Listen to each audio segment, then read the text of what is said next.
잘 이렇게 착용하시고 이렇게 오늘이 정말 거리두기가 마지막이었으면 참 좋겠다는 생각이 드는데요. 한 일주일 동안 한 30명 정도의 이러한 일들이 있으니까 우리 조금 더 조심하고 하십시다. 우리 찬양대에서 찬양을 하시는데 두 가지를 대입을 합니다. 나 같은 죄인이고 예수님은 죄가 없으신 분인데 그분의 생명을 던진 것은 우리를 더 사랑했기 때문이다 하는 찬송이었습니다. 잠깐 기도합니다. 주님, 나 같은 죄인을 위해서 죄 없으신 예수께서 하나님께서 친히 십자가에 달리셔서 그 고통 고난 다 겪으신 것은 우리를 더 사랑하신 하나님의 특별하신 은총인 것을 다시 한번 생각해 봅니다. 이 시간도 그 마음을 가지고 주님 앞에 나와 예배하오니 주여 말씀하시옵소서. 우리들의 마음의 갈증과 그 갈급함에 주의 은혜로 말씀으로 녹여주시옵소서. 좋은 일주를 주장하옵소서. 예수님의 이름으로 기도하옵나이다. 아멘.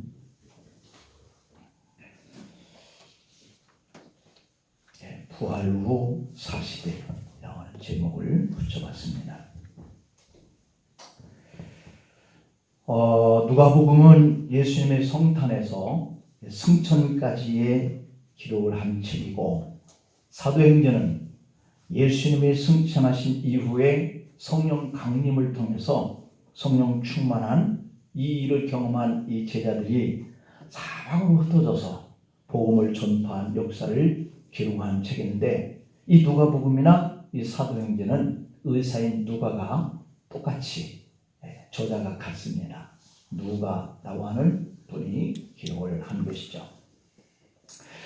제자들이 부활의 사실을 믿지 못했다. 저와 여러분들도 사실은 예수님이 부활하신 이 사건을 목도하지 못했잖아요. 보지 못했잖아요. 그런데 우리 주님이 보지 않고 믿는 자들은 더 복이 있다라고 하셨으니 저와 여러분들은 아마도 더 복된 자임이 틀림없습니다. 그렇게 제자들이 부활의 사실을 믿지 못한 그것을 우리 예수님이 안타깝게 여기셨기 때문에 이 부활하신 40일 동안에 제자들에게 나 부활했다, 내가 말한 그대로 이렇게 부활을 했어 라고 하는 이 사실을 입증하고 증거할 필요가 있었다라고 하는 사실이에요. 그래서 마침내 주께서 부활하신 이후에 믿지 못하고 숨어있던 제자들을 향하여서 그 방에 들어가시고, 만져보지 아니하면 내가 믿지 못하겠다라고 한 이 도마까지도 찾아가셔서 만져봐, 내 손가락 너 한번 넣어봐라, 내 창자국 옆구리 한번 너 손 넣어봐라, 이렇게 부활하신 그 주님을 입증시키는 이 일을 40일 동안 하셔야 했어요.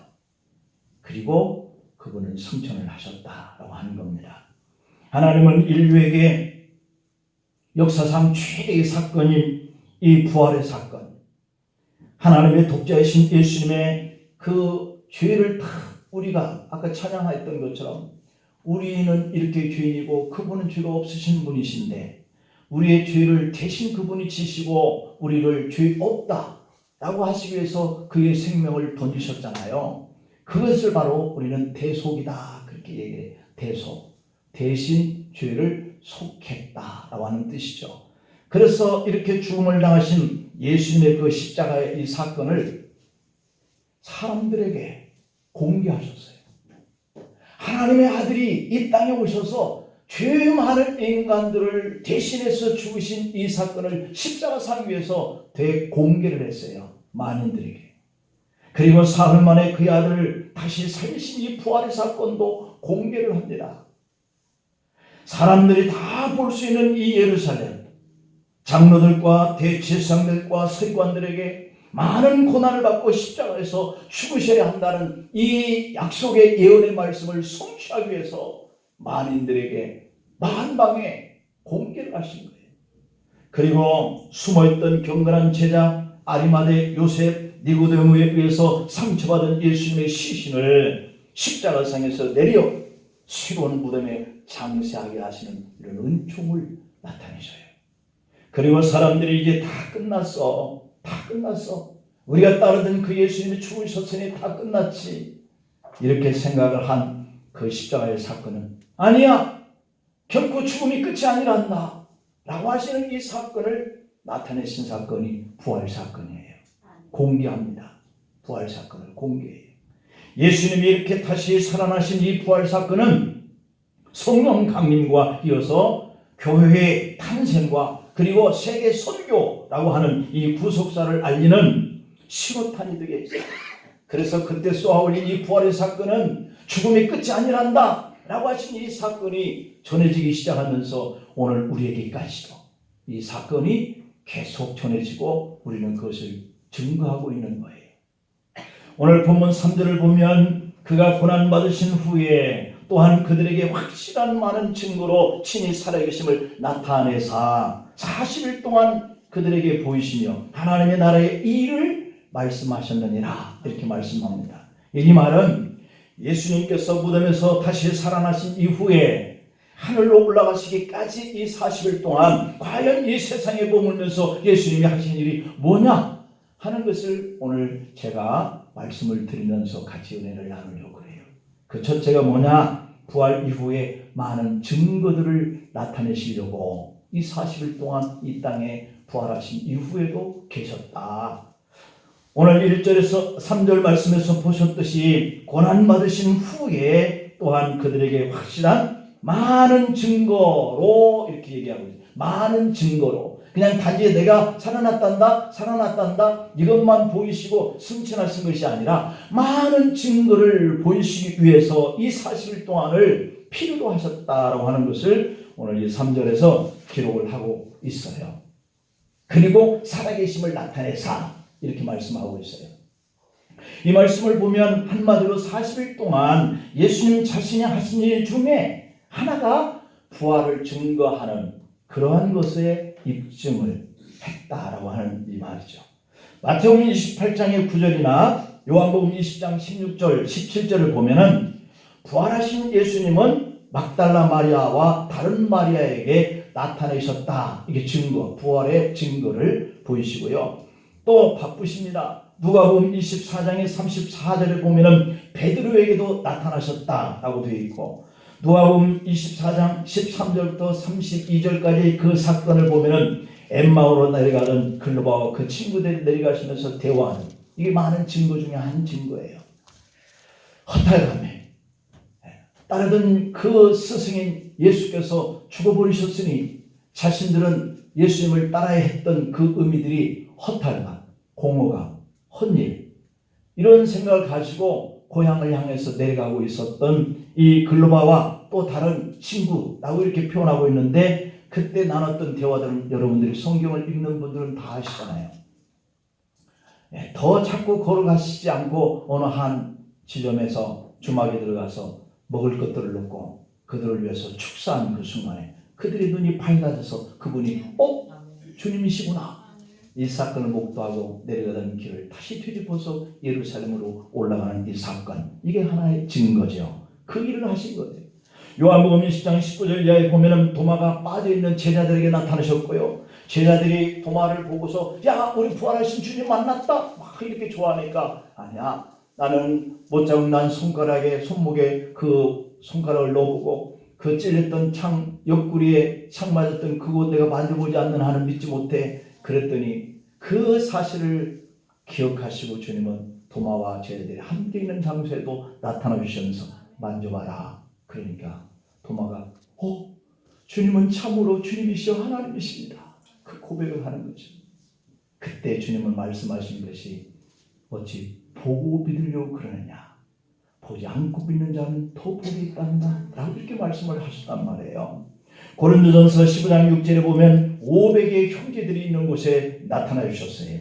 요한복음 21장의 1절 이하에 보면 해변에 있던 제자들이 나타나셔서 너희에게 고기가 있느냐? 배 오른편에 던져봐라. 153마리의 고기를 낚았는데 그걸 가지고 와서 너희가 잡은 생선을 좀 가져와라. 구워서 조반을 먹이는 이런 증거들을 나타내시는 장면들. 고린도전서 15장 7절에 보면 야고보에게도 나타나셨어요. 마태복음 28장과 누가복음 24장과 그리고 오늘 본 사도행전 1장의 8절부터 11절 사이에 이렇게 승천하시기 전에 사도들에게 이 40일 동안 부활하셔서 나타나신 그 주님이 그들을 만나주시면서 많은 증거들을 남기셔요. 그 입증이다. 부활을 입증하고 많은 증거들 나타나신 이 3절의 말씀을 그대로 표현하고 있는 거죠. 예수님은 부활 후 40여일 동안 이렇게 친히 자신이 살아났다고 하는 것을 사람들에게 만나고 제자들에게 만나 주셨어요. 한두 번이 아니라 확실한 많은 증인들 앞에서 자신이 부활했다고 하는 것을 입증하기 위해서 40일 동안을 머무르셔요. 무덤에서 사흘 만에 다시 살아나신 그 예수님은 자신의 그 육체와 그 영이 함께 머물러 있는 이러한 사람의 모습을 보이신 거죠. 예수님 자신의 음성으로 말씀을 하셨습니다. 도마에게 감각적으로 못자국과 옆구리 창자국에 손가락을 넣어서 만져보라고까지 하셨습니다. 다시 살아나신 예수님은 이렇게 몸과 결코 유령, 몸이 영이 없는, 영이 몸이 없는 그러한 몸으로 나타나는 게 아니에요. 유령처럼. 그게 아니었다는 것이죠. 몸과 영이 함께 결합되어져 있는 그 몸이 부활하셨음을 입증을 해요. 예수님이 죽었던 몸이 이렇게 다시 살아났음이 얼마나 중요했으면 이렇게 40일을 머물면서 그 부활하심을 입증하고 증거하도록 그렇게 하셨을까 하는 것을 오늘 우리가 이 첫 번째의 문제 앞에서 그것을 기억할 필요가 있다.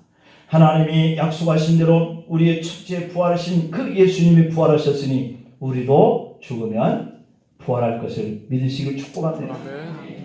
그 다음에 두 번째, 40일 동안의 예수님은 하나님의 나라에 대한 일을 말씀하세요. 하나님의 나라. 자, 3절 끝부분에 그렇게 표현하고 있잖아요. 40일 동안 그들에게 보이심이 어떻게 하냐면 하나님의 나라의 일을 말씀하셨다라고 이렇게 되어 있어요. 하나님의 나라의 일. 자, 그렇습니다. 여러분, 이 말씀은 예수님이 부활하셔서 승천하시기 직전에 다시 한번 언급한 것이 하나님의 나라에 대한 거라는 거예요. 예수님이 말씀하신 이 가르침이 바로 하나님의 나라였어요. 예수님이 이 땅에 오셔서 이 30년 동안, 아니 불과 3년 동안의 공생의 기간 동안에 예수님이 제자들에게 말씀하신 것은 하나님의 나라에 대한 이야기들이었어요. 사실 하나님의 나라는 예수님이 전파한 복음의 핵심이었고 사셨을 때 제자들에게 늘 강론했던 것이 하나님의 나라였어요. 그렇다면 하나님의 나라는 뭐냐? 여러분, 하나님의 나라는 뭘까요? 하나님의 나라는 천국입니다. 천국에 대한 그 이야기를 하는데요. 그 첫째는 예수님 자신이 왕이시라는 거예요. 그리고 그 왕이신 하나님이 세상을 통치하신다는 얘기예요. 그 다음에 두 번째로는 이렇게 모든 영역을 다 그분께서 주관하시고 그분께서 친히 다스리는 이러한 나라다라고 하는 것을 얘기하고 있죠. 그러니까 이 땅에 대통령과 총리들과 이런 사람들이 다스리는 것 같지만 사실은 그들을 세우신 분이 누구다? 하나님이시다. 그래서 하나님이 모든 영역을 다 통치하고 다스리는 이분이 하나님이시다. 이것을 주님이 말씀하고 계시죠. 그러므로 예수님이 선포하신 이 천국은 막연한 이상적 세계, 우리가 죽은 다음에야 갈 그런 세계를 말하는 것이 아니라 하나님이 직접 통치하시고 다스리시는 실제적인 세계인데 그것은 하나님의 초자연적인 역사로 다스리고 있다. 초자연적인 역사가 자연 환경을 통해서도 이런 질병을 통해서도 재앙과 온역을 통해서도 그리고 한 나라의 그런 지도자들을 통해서도 통치하는 이 모든 일들이 다 하나님이 하시는 그런 일들이다. 그러니 우리는 죽으면 가는 나라가 천국이다라고 생각하지만 아니야. 하나님이 실제 통치하는 이 세계고 우리라고 하는 사실이에요. 이것을 조금 더 좁게 얘기하면 이스라엘 백성들이 애굽에서 가나안 땅으로 들어가서 그들을 통치하시는데 하나님이 직접 말씀하십니다. 이걸 보고 신본 정치다 그렇게 얘기를 했어요. 그런데 어느 날 그 백성들이 세상 사람들이 왕을 세우고 전쟁을 하고 하는 걸 보니까 너무 어마어마한 거예요. 왕이 있으면 저렇게 되는데 우리도 왕을 세워달라 그러자. 사무엘에게 보채기 시작합니다. 우리에게도 왕을 주소서, 왕을 주소서. 하나님 앞에 사무엘이 기도합니다. 저들이 나를 떠나가려고 그러고 너를 떠나려고 그런다. 저들이 악해져서 그런다. 그래도 세워주라. 그렇게 하면서 하나님의 관계는 점점점 이제 뒤로 물러나시고 인간들이 통치하시는 그 인간을 통치하고 다스리시는 분이 되었어요. 그러니 결국에 실제적인 그 통치와 다스림은 하나님이 하시는데 그 사이에 우리 인간들이 하나님의 관계가 소홀해지고 멀어지다 보니까 보여지는 사람이 통치하는 것 같은 생각이 드는 거죠. 마가복음 1장의 14절 15절에 보면 요한이 잡힌 후 예수께서 갈릴리에 오셔서 하나님의 복음을 전파하여 이르시되 때가 찼다. 하나님의 나라가 가까웠으니 회개하고 복음을 믿으라 하시더라 그랬어요. 예수님이 전파하는 모든 것의 그 중심이 다 뭐다? 하나님의 나라다. 그래서 예수님이 비유하고 있는 대부분들이 다 뭐다? 천국과 연결시키고 있다라고 하는 거죠. 그래서 예수님이 이 땅에서 천국에 대한 이야기를 계속 가르친 거예요. 특히 마태복음 13장은 천국 복음장이다 이렇게 얘기를 하잖아요. 거기에 보면 하나님의 나라에 대한 장이라 할 만큼 그 비유들이 다 하나님의 나라에 대한 비유로 기록되어 있는데 특별히 마태복음 13장 3절과 13절에 보면 재난, 징조 그리고 또 14절부터 24절에 보면 가장 큰 환난 그리고 25절부터 27절에 보면 인자가 오는 날을 보리라 28절부터 37절에 보면 무화과나무의 비유로 배울 만한 그 말씀에 대한 깨달음을 강론하시고 마지막 36절 38절에서는 이렇게 말해요. 그러므로 깨어 있어라. 집주인이 언제 올지 혹 저물 때일는지 밤중일는지 닭올 때일는지 새벽일는지 너희가 알지 못함이라. 주인이 누구예요? 하나님이세요. 잠시 외출해 있는 것처럼 얘기를 하고 계시죠. 그러나 그 외출했던 그 주님이 오신다는 거죠. 언제? 호련히 와서 너희가 자는 것을 보지 않도록 하라. 깨어 있으라. 내가 너희에게 하는 이 말은 모든 사람에게 하는 말이니라 하시니 이는 천국에 대한 비유를 말씀하신 거예요. 그리고 이제는 하나님의 그 예수님의 전파 사역인 마지막 이 부활 후에 40일 동안에 다시 그분은 부활하신 것을 증거한 다음에 이 하나님의 나라에 대한 말씀을 다시 정리를 해주세요. 요한복음 18장 36절에 보면 예수님은 대답하시되 내 나라는 이 세상에 속하는 것이 아니니라. 만일 내 나라가 이 세상에 속하는 것이었다면 내 종들이 싸워 나로 유대인들에게 넘겨지지 않게 하였으리라. 이제 내 나라는 여기에 속하는 것이 아니니라. 이렇게 얘기를 하면서 하나님의 나라에 대한 이야기를 얘기하세요. 만약에 이 나라가 직접 하나님이 왕이 되어야만 다스리는 것처럼 생각하는 땅이라면 그들과 싸워서 그들을 멸하지 않겠냐는 것이죠. 그러나 하나님이 직접 통치하는 그곳은 하나님의 나라에서 이곳을 통치하기 때문에 굳이 여기에 왕이 되려고 하지 않는다는 것이죠. 이미 왕이신 분이니까. 요한복음 18장 37절에 보면 예수님은 빌라도에게 네 말과 같이 내가 왕이니라. 내가 이를 위하여 태어났으며 이를 위하여 세상에 왔나니 곧 진리에 대하여 증언하려 함이로라. 무릇 진리에 속한 자는 내 음성을 듣느니라. 이렇게 말했습니다. 하나님 편에 있는 사람들은 하나님의 말씀을 믿는다는 거죠. 예수님은 이렇게 끝까지 예수님 자신이 하나님 나라의 왕이었다는 것을 증거하고 계시거든요. 예수님의 하나님 나라의 운동은 현재 이 땅에서는 그 피로 값주고 사신 교회 운동을 통하여서 진행되고 있음을 믿으시기 바랍니다. 지금도 주님은 우리가 그 증인으로 복음을 증거하는 이 일로 쓰고 계세요. 그리고 이 하나님의 나라 운동은 언제 끝날까요? 예수님의 재림으로 끝날 거예요. 그러니까 바꾸서 얘기하면 우리가 복음을 증거할 수 있는 이 시간은 한정되어 있는 거예요. 주님 오실 때까지만. 예수님이 이렇게 요한복음 14장 1절부터 3절에서 마지막 고별사 가운데서도 내 아버지 집에 거할 곳이 많도다 라고 하면서 우리에게 천국에 대한 소망을 말씀하셨어요. 그리고 부활하신 후 40일 동안 이 땅에 계실 때 다시 한번 이 하나님의 나라에 대한 일을 정리해서 선언하고 있는 거죠. 하늘과 하나님의 나라는 예수님 자신이 이 세상에 오시기 전에 계셨던 곳이거든요. 그리고 예수님이 다시 살아나신 이후에 40일 후 승천하셔서 영원히 좌종하고 계실 바로 그 천국의 왕자로 가신 거예요.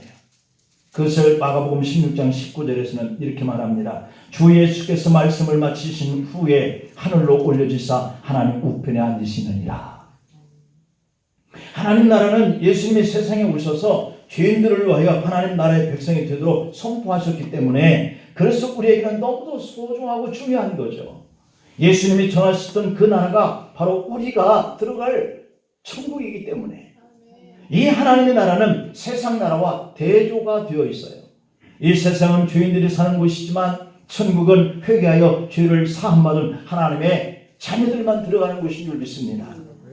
하나님의 나라에 대한 믿음과 나를 위해서 죽으신 예수님을 내 구주로 믿는 사람에게만 주어지는 영생의 나라가 바로 이 천국이에요. 그래서 주님이 오셔서 심판을 하셔야만 심판받아서 음부에 떨어질 자와 천국에 들어갈 자를 가름하기 위해서 백보자 심판대가 만들어지고 그것을 위해서 주님은 이 땅에 재림하셔야 한다는 거죠. 그러므로 예수님은 이 땅에 하나님의 자녀들을 찾으시려고 오신다는 것이고 그 백성들에게 바로 이 천국 복음을 전하러 오신다는 것이죠.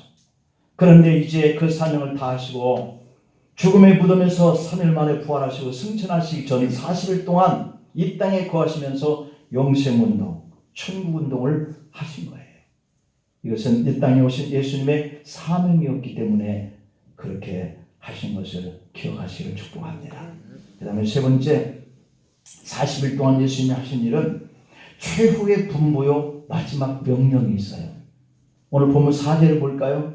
사도와 함께 모이사 그들에게 분부하여 이르시되 예루살렘을 떠나지 말고 내게서 들은 바 아버지께서 약속하신 것을 기다리라 이렇게 명령해요. 분부라 이렇게 하죠. 이것은 예수님이 이 땅에 40일 동안 계실 때 마지막으로 당부하신 그 기다리라 라고 하는 명령이에요. 그 명령이 뭘까요? 구체적으로 보면 첫째가 예루살렘을 떠나지 말아라 라고 하는 분부예요. 여기서 이 예루살렘은 뭐냐? 하나님이 아브라함에게 나타나셔서 여호와 이레라고 계시를 하셨던 바로 그 모리아산, 이것이 바로 예루살렘이기도 하고 또한 아브라함 때는 그곳이 모리아산이었어요. 또한 다윗 때에는 그곳이 성전의 한 장소로 계시했던 곳이에요. 그리고 예수님께서 십자가에서 돌아가셨던 바로 그 골고다 언덕이기도 하죠. 아마 이 말씀은 제자들로 하여금 예수님께서 십자가에서 돌아가셨던 그 충격적인 그 사실을 잊지 말고 기억시키기 위해서 이 말씀을 하셨으리라 하는 생각도 해보고, 또 아니면 주님이 죽으실 때 다 도망가 버렸던 이 제자들이 다시 한번 대동단결을 원하셔서 여기 함께 같이 머물러라 이렇게 말씀하셨는지도 모르겠고, 그러나 무엇보다도 확실한 것은 그곳에서 기도하기 위하여, 그곳에 머물러서 기도하면서 성령 받기를 위하여 그곳에서 떠나지 말아라 말씀하신 것이죠. 주님은 제자들이 성령 충만을 받아서 예루살렘을 세계 선교를 향하는 첫 선교지 발판으로 삼기를 원하신 것이죠. 그 다음에 두 번째 분부는 아버지의 약속을 기다리라 라고 하는 거였어요. 4절 하반부에 보면 내게서 들은 바 아버지께서 약속하신 것을 기다리라 이랬죠. 아버지의 약속한 것이 뭐냐? 바로 이 요엘 선지자를 통해서 하신 하나님의 명령인데, 요엘서 2장 28절에 보면 그 후에 내가 내 영을 만민에게 부어주리라 라고 하신 이 성령을 그들에게 주시기 위해서 예루살렘에 머물러라, 그리고 약속하신 것을 기다려라 하는 것은 바로 요엘 때에 하나님이 예언하신 그 영이다, 성령. 그래서 예수님은 요한복음 14장 16절에서 제자들에게 다락방 고별사를 이렇게 말씀하실 때 이 성령을 약속해요. 요한복음 14장 16절 17절 보면은 내가 아버지께 구하겠으니 그가 또 다른 보혜사를 너희에게 주사 영원토록 너희와 함께 있게 하리니 그는 진리의 영이라 세상은 능히 그를 받지 못하나니 이는 그를 보지도 못하고 알지도 못함이라. 그러나 너희는 그를 아나니 그는 너희와 함께 거하시며 또 너희 속에 계시겠습니다. 이렇게 얘기합니다. 바로 그 영이 성령, 아버지와 아들로부터 나오는 영, 너희와 그분이 함께 하리라고 한 약속하신 성령님이셔요. 그리고 그는 진리의 영이라 세상은 능히 그를 받지 못하지만, 그를 보지도 못하고 알지도 못하지만, 그러나 너희는 그를 아나니 그와 너희와 함께 거하신다. 이렇게 약속했어요. 자, 그렇습니다. 그렇게 믿는 자들 곁을 떠나시는 예수님은 이제 그들에게 무언가 또 주셔야 되지 않겠어요? 자신이 떠나버리고 난 다음에 이 제자들이 뭘 할 수 있겠어요? 그분이 같이 함께 있었을 때도 그들은 아무것도 할 수 없었던 이런 존재들인데, 그래서 성령을 약속하신 것이죠. 그래서 이제 그 영으로 다시 오셔서 너희를 내가 알고 있는, 그리고 너희가 알고 있도록 하게 하시는 그 영이 너희와 함께 할 거야 하는 이러한 분부를 남기고 하십니다. 그 다음에 세 번째 분부는 성령을 받으라. 5절에 보면 요한은 물로 세례를 베풀었으나 너희는 몇 날이 못되어 성령으로 세례를 받으리라. 성령으로라고 하는 이 말은 성령 안에 머물러 있는 상태를 뜻해요. 그리고 성령 세례라고 하는 것은 성령 속에 그냥 푹 잠기는 거예요. 그 안에 들어가는 거예요. 우리가 예수님 앞에 우리의 자신을 위탁한다는 것은 나를 거기에 돌 던지듯이 던져버리는 거거든요. 맡겨버리는 것 자체가 위탁이고, 그런 것처럼 성령 안에 우리가 잠기는 거예요. 그 성령이 우리 안에 들어가서 거하시니까 그 상태를 말하는 거죠. 다시 말하면 성령님이 믿는 성도를 이제는 주도하겠다는 뜻이에요. 지금은 내 생각, 내 뜻대로 살았지만, 베드로가 지금까지는 내 뜻대로 내 생각대로 살았지만 이제는 아니라는 거죠. 네가 십자가에서 죽는 그 순간까지 다른 사람이 너를 이제 고난 가운데 넣어도 너는 그 길을 갈 것이다. 이렇게 예고한 대로 말이죠. 그러므로 성령 세례를 받는다라고 하는 것은 믿는 성도 각 사람에게 성령께서 영으로 임재해서 너와 함께 있어줄게 라고 하는 뜻이에요. 여러분들 속에 성령께서 함께 거하시는 줄 믿습니다. 그러니 이제는 너희가 성령이 거하시는 전인이라. 그 우리 생각대로 살면 이제 안 돼요. 주님 어떻게 해야 되죠? 이렇게 묻는 이런 믿음의 삶을 우리가 살아야 할 줄 믿습니다. 그래야 그분이 우리를 주도해 가고, 그분이 우리를 주도해 가야 우리가 세상에서 이길 수 있어요. 내 뜻대로 가면은 그분이 탄식한다 그랬어요. 탄식한다. 그분은 우리에게 자유의지를 주셔서 그냥 강권 하시지는 않습니다. 내 의지대로 주님 의지하려면 주님 의지하는 거고, 주님 잠깐만요, 저 이것 좀 먼저 하고요. 그렇게 하면 또 그것도 허용을 하세요. 그러나 그 결과는 주님이 책임을 안겨주시는 거죠. 그래서 부활하신 예수님이 40일 동안 마지막으로 제자들에게 당부하신 말씀은 그들을 떠나는 것이 아니라 아예 그들 속에 영으로 들어가 함께 거하여 줄게, 이것을 명령을 하셔요. 그래서 그 성령은 약속대로 지금 우리와도 함께 거하시는 줄 믿습니다. 그 다음에 네 번째 분부는, 그러면 이렇게 성령이 들어가면 그들에게 뭐가 임한다? 권능이 임한다 라고 분부해요. 8절에 볼까요? 오직 성령이 너에게 임하시면 너희가 뭘 받고? 권능을 받고 예루살렘과 온 유대와 사마리아와 땅끝까지로 내 증인이 되리라. 이게 명령, 분부예요. 그러니까 우리는 이 명령을 따르려면 누구와 함께? 성령을 의지하고 그분이 주시는 권능을 받아야 우리가 복음을 전할 수 있다. 그래서 믿는 성도에게 왜 이러한 성령이 주시는 권능이 필요할까? 지금 제자들은 예수님의 마지막 명령을 듣고 있는 가운데서도 그들은 아직도 어떤 생각이에요? 세상의 욕망과 세상에 속한 질문을 하고 있는 것을 봐요. 우리가 예수 믿어도요, 우리 생각이 주님의 생각에 이렇게 하나가 되어서 못 살아요. 예배 때는 그런 것 같고, 성경을 볼 때는 그런 것 같고, 기도할 때는 그런 것 같은데, 세상에 나가면 내가 믿는 사람인지 안 믿는 사람인지 모를 정도로 내 생각, 내 방법, 내 계획, 내 지식, 내 경험, 내가 가지고 있는 물질, 이걸 보고 살려고 해요. 어디 우리 제자들도 한번 볼까요? 주님이 돌아가셨다가 부활하신 그 예수님을 이렇게 만난 이 제자들의 생각이 어떤 생각이냐. 6절에 그들이 모였을 때에 예수께 여쭈어 이르되 주께서 이스라엘 나라를 회복하신 이때이니까. 생각을 못 버려요. 주님이 왕이 되시면 나를 우편에 나를 좌편에 앉게 해주세요 라고 이렇게 확 뭔가 일을 벌일 그 일에 대한 생각들을 아직도 제자들이 버리지 못한 이 질문이에요. 잠시 사라졌던 그 세상적인 욕망이 부활하신 주님을 만나더니 다시 생각나는 거예요. 다 끝나버렸다. 주님이 무덤에 갇혔으니 우리가 큰 자리에 한번 앉아보려고 했던 이 욕망은 다 끝났구나. 절망하고 문 잠그고 울고 슬퍼하고 고향으로 내려가고 했던 이 제자들이 부활하신 주님을 만나고 내려가던 자리에서 올라오고 숨었던 자리에서 나오고 그렇게 하면서 한참 기뻐하잖아요. 그런데 결국은 주님 앞에 하는 질문이라고 하는 것이 6절이라고 하는 질문에 불과해요. 그래서 주님께서는 전에는 십자가형으로 실패했으나 이제 이스라엘 나라를 회복하심이 이때일까? 라고 묻게 되는 것이죠. 메시아의 정치적 굴림을 다시 한번 제자들이 머릿속에 떠올리게 됐어요. 그러나 예수님은 그들의 물음에 7절에서 이렇게 답변합니다. 때와 시기는 아버지께서 자기에게 권한 두셨지. 너희는 알라고 하지 마. 이렇게 말씀하는 거죠. 그리고 주님은 그보다도 세상 나라가 회복되기 전에 그의 제자들이 능력의 사랑, 성령의 세례를 받고 권능을 받고 복음을 증거하는 일에 몰두했으면 좋겠다 하는 이야기를 하는 거죠. 그래서 8절에서 오직 성령이 너에게 임하시면 너희가 권능을 받고 예루살렘과 온 유대와 사마리아 땅까지 이르러 내 증인 되리라. 여러분, 주님이 언제 오실까 하는 이 기대감을 가지고 살려는 것이 아니라 우리는 어떤 기대를 가지고 살아가고요? 복음을 어떻게 전할까? 내 가족들을 어떻게 예수 믿게 할까? 안 믿는 내 가족들을 위해서 내가 어떻게 하나님 앞에 해야 할까? 이걸 생각하라는 거죠.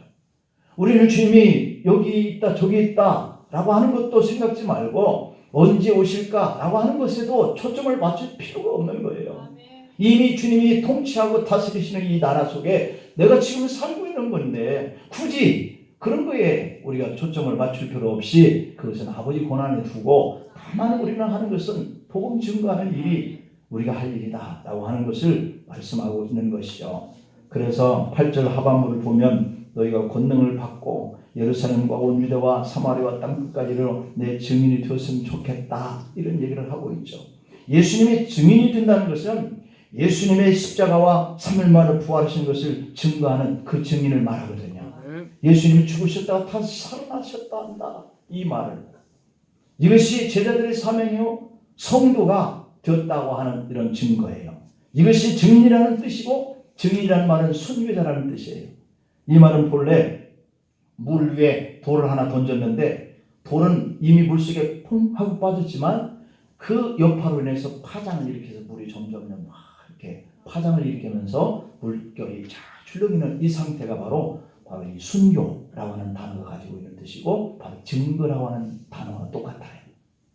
그래서 우리는 자꾸 퍼지게 하는 그 일에 대해서 살아가야 할 그러한 증인이다 이런 뜻이거든요. 그래서 땅끝까지 복음의 증인이 되라라고 하신. 그래서 이 땅은 우리가 복음을 증거해야 할 그러한 무대다라고 하는 것이죠. 거기서 바로 우리가 주님은 3일 만에 부활하셔서 이 사건을 알리라고 하는 것이죠.